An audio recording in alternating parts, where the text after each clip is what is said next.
I'm continuing on with my little theme here of people whose evidence for God amounts to evidence. Who needs that? And the video I'm looking at today is called I Believe in God Because There Is No Evidence God Exists. Yeah, that's right. There's literally nothing to give you any reason to believe God exists, and he believes in God because of that. That's quite a position. Let's see if it's as bad as it sounds. Okay, so today I want to talk about a reason I believe in God. A reason? But that sounds kinda evidence-y. I hope it's at least such a garbage reason that it's negligible as evidence. Something like, I don't know, I felt hungry last night, because otherwise you're already contradicting your title. Now this isn't a real academic position. This isn't something that's going to stand up to a lot of intellectual scrutiny. Well, then why would you believe something based on it, especially something this important? You know, making sure your own ideas hold up to intellectual scrutiny isn't something you do as like a courtesy to other people. It's for yourself. It's to try to ensure that you don't have dumb ideas. But you're just willing to accept it? What the hell? But it is something I've thought for a long time, and I truly do believe, kind of wink, wink, nod, nod believe. I'm not going to die on this hill of this argument. The title of your video is I Believe in God Because There Is No Evidence God Exists. Yeah, you might not be dying on this hill, but you're believing in God on it. Why? But I think it's interesting. So I was having a debate with a friend. He was saying, all religious people do is they look at science, and where science currently doesn't understand something, they interject God.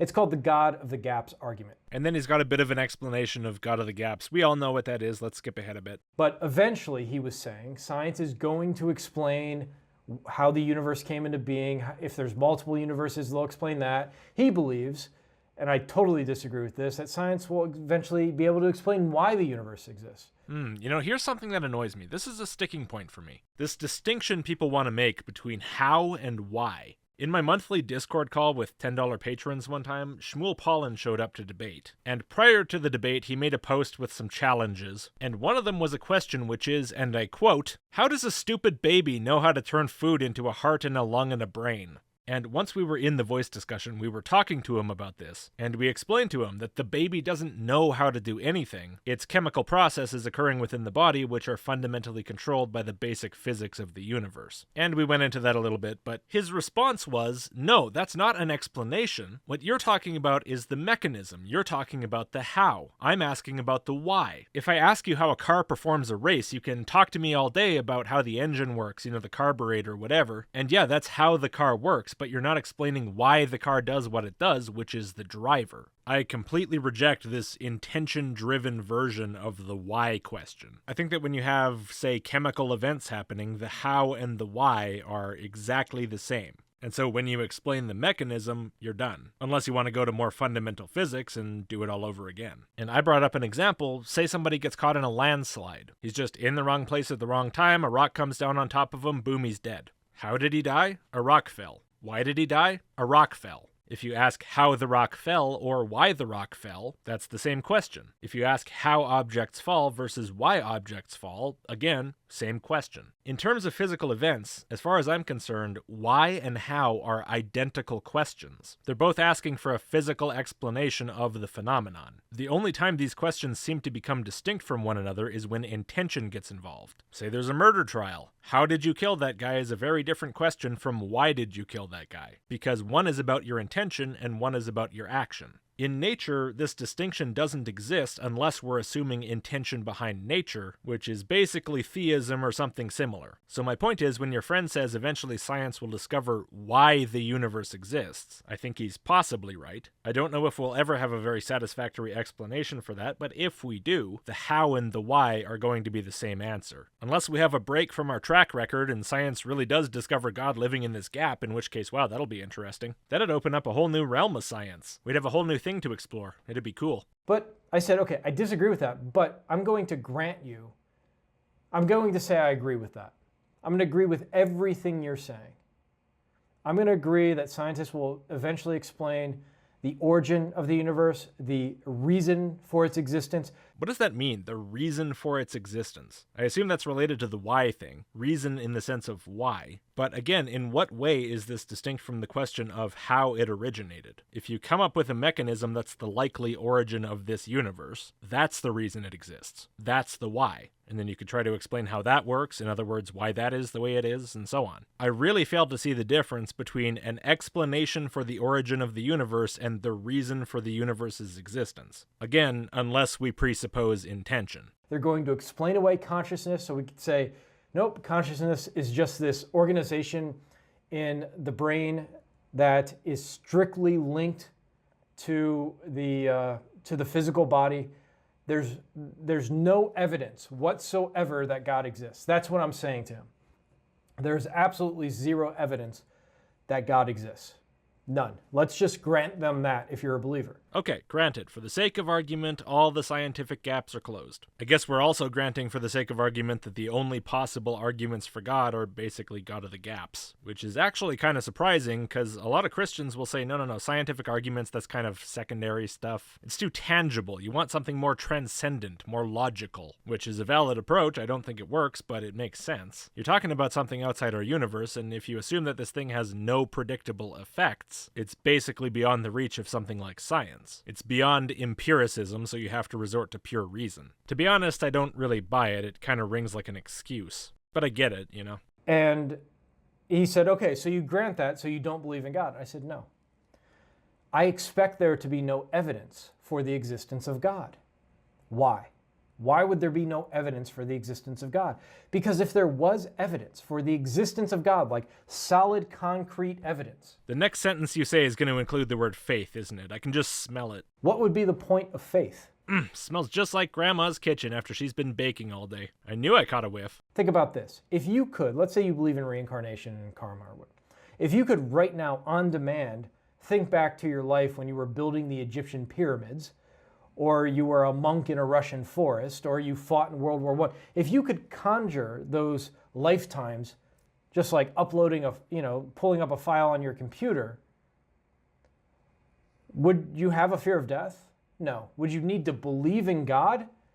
No. You would obviously know there was life after death. I'm not getting this, man. So, you must have no good reason to believe in God at all. There must be zero evidence, absolutely nothing that increases the probability that this claim is true. Or you'll lack fear of death, and therefore not need to believe in God. Need to believe in God. So emotional need, you mean. Not a quest for understanding, not an interest in the truth. You mean as an emotional pacifier, to make you feel less afraid. So it's important to be afraid because that gives you a reason to believe in God, and otherwise you wouldn't bother. Except if there was evidence of God, you would bother, because that's evidently true. And then if a consequence of this God belief is somehow to lessen your fear of death, there you go, that would happen. Before you knew about the God, you might be afraid, and then you'd learn about it through the evidence, and then you'd feel less afraid, and then you have your emotional reason to believe. I have no idea why that's important, but apparently it is to you, and there you go, you can still have it if you want it. I'm not getting this. I'm missing some part of the argument here, I know it. Say something else and we'll see if that helps. There would be no reason to have faith in God. You would already know God exists. What?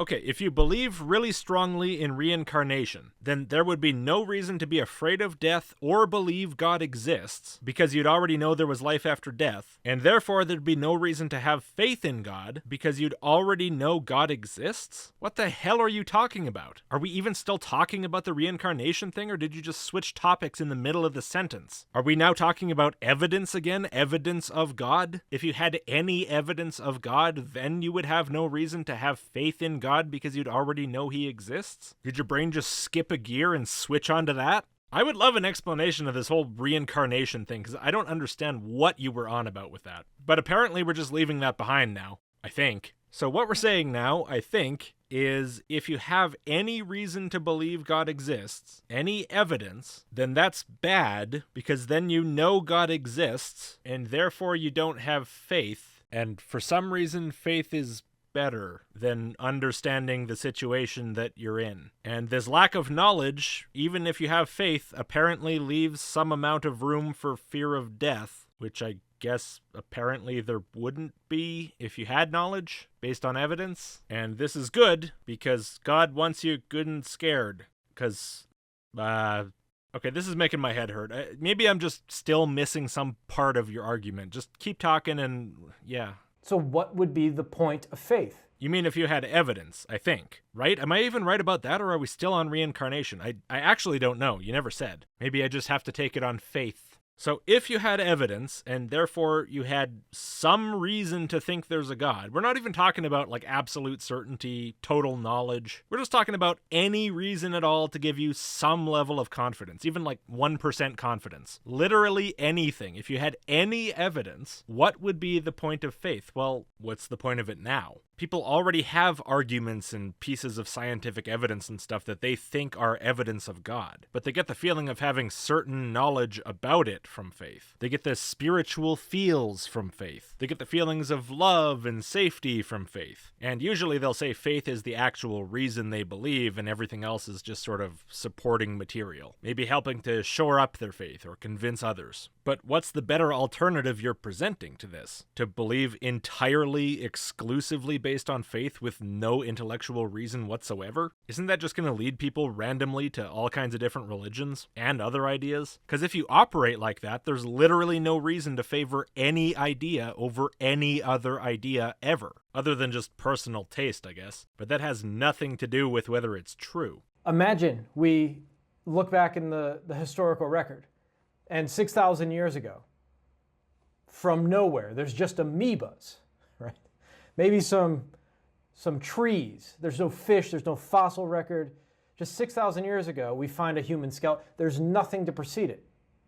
If there was just instantly a fully formed human being that was planted upon Earth with no evolutionary precedent, would you really have to wonder about the existence of God? Yeah, of course you would. I mean, sure, maybe that'd mean they got the time frame about right, and even maybe the fact that things sort of just came into existence, but that doesn't mean we'd understand how. Not just because some people explained it mythologically in this way. I mean, that could equally well mean that we're some sort of experimental project or zoo for aliens. Could mean all kinds of things. You wouldn't just jump to the idea that God did it. God's a wildly complicated explanation for things. You're not justified to just jump to it. Now, I agree, it would be evidence for the God, but you would still have to wonder about the existence of the God. Evidence does not mean anything that makes you absolutely certain. And now I think I'm starting to get a clearer picture of what's happening here. The word evidence does not mean something that makes you justified to have certainty. It just means something that gives weight to an idea. It makes it more probable. If you have evidence of a God, that doesn't mean there is a God. It doesn't mean you know there's a God. It doesn't mean you're certain there's a God. It just means there's a reason that makes it more probable than it otherwise would be if that reason were absent. So that's part of it. The other part is, why this insistence that you have to wonder if there's a God? Why is that important? Why would this God want to hide? What makes this more preferable than the alternative, which is you just understanding what's going on? I'm assuming you're a Christian. You were talking about 6,000 years ago. Maybe you're a young earth creationist type. So you had these two people, Adam and Eve. They spoke directly with God. He told them, hey, what's up? I'm God. Here's what you got to do. And then based on actually understanding what was going on, they could make a decision based on the facts. But then now, here's us, supposedly with this salvation on offer, where God came and died on the cross to save everybody, but you got to accept him. You got to accept the gift of salvation.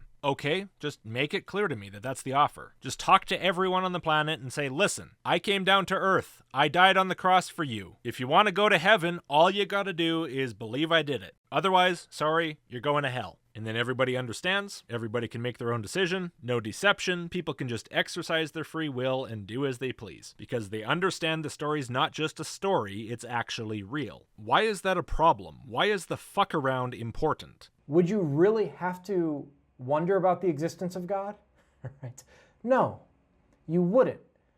Why would God create a universe in which it would be that easy to find him out? Because he loves you, because he wants a relationship with you, because he wants to save you from hell. The better question is, why would he not do it? If the point of Earth, which it seems to me this is the point, is to have faith even though, despite the fact that there is no evidence for God. That's funny, because again, your title is not, I believe in God despite there being no evidence God exists. You say you believe in God because there's no evidence God exists. As if the lack of evidence is evidence, in which case there is evidence, which means there's no lack of evidence that is your evidence, so there's no evidence. But that means there's a lack of evidence, so there is evidence, but therefore there isn't evidence, but therefore there is evidence, and so on and so on and so on. Bit of an obvious paradox. I feel like you could have avoided that. Your video makes my head spin. You should expect, I was telling him, that all the loopholes in science will be closed. The consciousness loophole, the origin of the universe loophole, all of that's closed. So when you're a religious believer and you try to use philosophical arguments, deductive reasoning, it's all been shut down. I would say, of course. Of course you should expect that to be the case, because the point of Earth is to have faith. Right, yeah, you said that. And you believe this because faith, I guess. Just believing for no reason. Can I point out that this seems like a really fucking stupid reason to create a planet? Just because you want a certain species on that planet to believe in you for no reason whatsoever? By the way, on that topic, what do you think about people who believe in God for rational reasons? I mean, I'm not saying I think those people's reasons are good, but there are some people who believe that a God exists because some argument convinced them, some scientific thing convinced them. I'm not really convinced they're all that common, but they are out there, I think. What's your take on them? Are they violating their purpose on Earth? Screwing up God's plan? And if we suddenly know that there is an afterlife, that consciousness is not attached to the body, if we were able to know that with scientific inquiry, I think you can know that through spiritual experience. Hold on.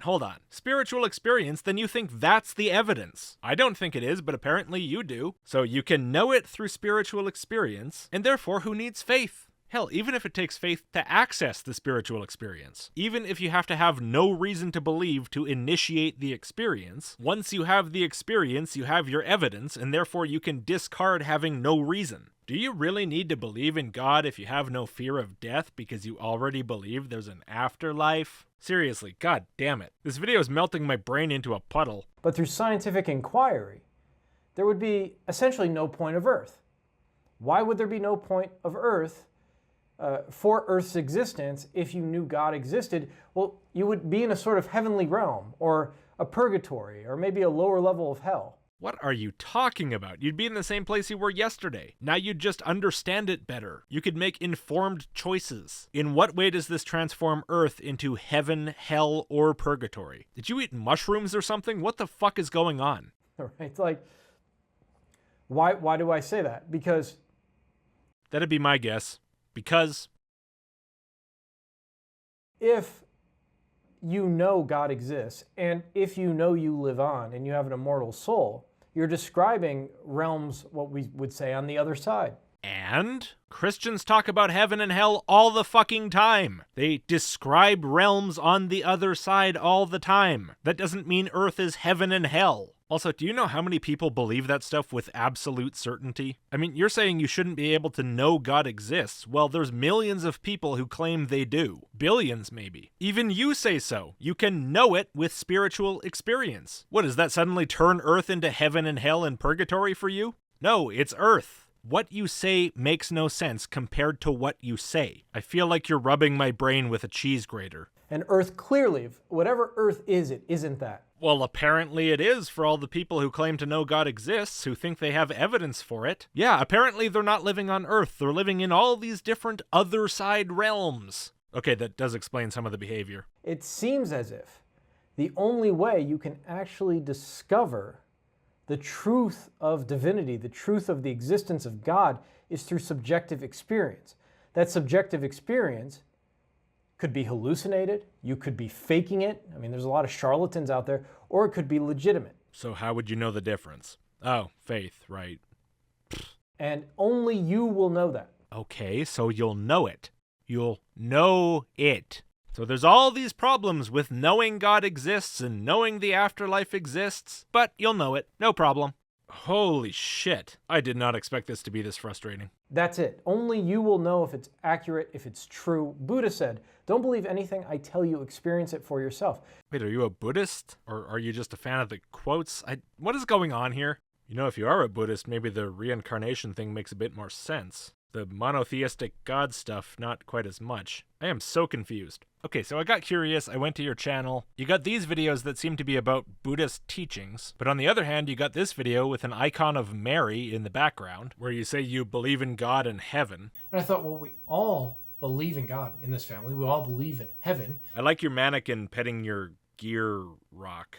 I don't know, I think you're probably Christian, but you could be a bit more clear. Maybe I need to learn it spiritually. So spiritual experience is so far outside the realm of science that I don't expect there to be, it's sort of silly to think there's going to be some experiment that would prove God's existence. Man, I wish you'd been saying stuff like that the whole time. That would have been so much easier to wrap my head around. I honestly feel like my head's been through the washing machine. I have no idea what I've just experienced. It's definitely not a divine experience. I'm just confused and in pain, and I really want to stop. It kind of sounds like you're going to wrap it up, though, so hopefully it's good from now on. That was my overall theme when I was debating with him. I feel so sorry for your friend. He would have had to keep it under control, too, because he doesn't want to, burn the friendship down or something. Poor guy. Jesus. I totally expect science to close the loopholes, most of them, for God's existence.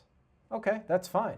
But I don't think God's existence at all is dependent on scientific evidence. You don't think God's existence is dependent on it? Of course it isn't. Basically, nothing's existence is dependent on scientific evidence, except maybe stuff we build using that evidence. That'd be sort of boring if it was. Is that also one of the reasons you believe this stuff? Because it's boring otherwise? Argumentum ad tediosum? Who knows? I gotta say, I don't really care how boring it is. If it's a decision of major consequence, I want to understand it. Reading legal documents is also boring, but I do that too. And I'm glad I can before I sign. I'm also glad I knew my wife existed before I decided to marry her. Now, I'm also not saying, if you're screaming at the screen right now, that you can't use science in some of the presuppositions in science. What presuppositions? The reality of reality? Uniformitarianism? Stuff like that? Or do you mean something else? To build an argument in defense of the existence of God. So wouldn't that be based more on the conclusions of science than the presuppositions? I don't know, you're so unclear. You're incapable of clearly stating what you want to state. I have no idea what you're even trying to tell me like half the time. I've read all of them, right? I've read Aquinas, that genius. I know William Lane Craig, that's his name, the Kalam cosmological argument. It's somewhat compelling, right?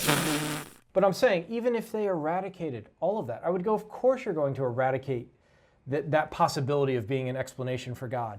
Of course you would, because the purpose of Earth isn't to have scientific evidence of God, it's to have faith. So Aquinas and William Lane Craig are acting against God's will, God's purpose, and anyone who believes their arguments is also going against God's purpose by believing based on evidence, apparently. They're introducing some way to believe in God that's not purely based on faith. You said the cosmological argument is somewhat compelling, right? So you think that's evidence to some degree. And yet your video is about how there is no evidence for God. And that's the reason to believe. I'm not asking for much, okay? I'm just asking for a tiny bit of consistency. And the more pathways that are closed scientifically to explain the existence of God, it increases the necessity of having a deeper faith. So why are they open now? This necessity is so important to us, right? It has to be this way, otherwise the world is some kind of weird mix of heaven, hell, and purgatory, and also boring, and also goes against God's purpose. So why are these arguments even here? Why are people being convinced by them right now? Are we not allowed this necessity of deeper faith? Is that just for other people in the future? I guess my real question is, why does this seem so much more like preemptive ass covering than some coherent view on the ways of God and the purpose of the world? Again, I haven't really fleshed out this argument. I couldn't tell. It wasn't obvious at all. What I'm curious about is if you didn't bother putting in any thought, why did you publish it? I just brought it up a few years ago, and it came to me again in this argument, because I had a similar argument years ago. And I thought, yeah, I think the existence of God, I expect no evidence for the existence of God. You mean you personally don't expect evidence to believe, or if there's a God, you expect there not to be evidence? I've kind of got the impression you mean both at different times. You can't quite seem to make up your mind. But if the latter, and you expect there not to be evidence if God exists, then the expectation's already broken, because for one thing you have the spiritual evidence, and for another thing you think a bunch of these arguments from Aquinas and William Lane Craig and whatever other logical or scientific arguments hold. And maybe you think somebody will debunk those arguments to your satisfaction in the future, but regardless of what happens in the future, you think there's evidence now. Isn't that evidence against God then? The universe is not how you would expect it to be if this God existed, because the purpose of Earth is to believe on faith, and so the only reasons that should be accessible to you are reasonless, faith-based. Here's how I'd expect the world to look if there was a God, except not now, at some undefined point, possibly in the future, maybe. All I'm saying is I've seen ass covering before, and this is what it looked like. I expect it to be based on faith and subjective experience. This was such a wild ride that I don't even know if I've pointed this out yet, but do you realize what a stupid standard that is? Like, do you realize how likely that is to lead you to a wrong answer? Do you care? Clearly not. Also, I'm pretty sure I did say that before. Tell me what you guys think. I have a few more proofs of God. Why? The sacrilege of it. How dare you go against the entire purpose of the earth this way? I thought you were a Hindu? And I know you could eviscerate this intellectually in a lot of ways, so it's more just a fun game. You're willing to throw evidence out the window in service of a fun game. Jesus Christ, man. What's wrong with you? This stuff is not without consequence. This is important. This is the way that you're deciding how to believe what you believe. It's your standard for what you allow into your head. And you're basically just saying you don't give a fuck. It's a fun game. It's less boring if evidence doesn't matter and all that matters is faith. It's ridiculous. I can't believe you would accept this for yourself. But yeah, I think this can be eviscerated intellectually in a lot of ways. I don't think I've done all of them. Not remotely. This was kind of my first exposure to this piece. And as I realized that my mind was flapping around like a dog's ear out a car window, I decided, you know what? I'll just take you along with me on a journey. Because I think that's all that's needed here. The spiritual subjective experience. But if you have more intellectual ideas to contribute, please do leave them down in the comments section. I'm sure there'll be a lot of lively discussion down there. And maybe you could flesh it out and make it a little bit of a stronger argument. I don't have the patience to do that right now, so. Yeah, well, in fairness, I don't have the patience to flesh out my stuff either. My head is hurting like hell. No joke, this is painful. All I want to do is stop and sleep, and it's like 7:30. I'm just done. And it is not from the intellectual strain. It's just, yeah. I guess that's it. Thank you for watching. Before you go, please do give the video a like and click subscribe if you haven't. If you really like this channel, please do consider supporting. A couple bucks a month goes a long way. And huge thanks to all of my supporters who've already made that choice. If you want videos a little early, sign up to the email list at list.logicked.com, and I'll see you next time.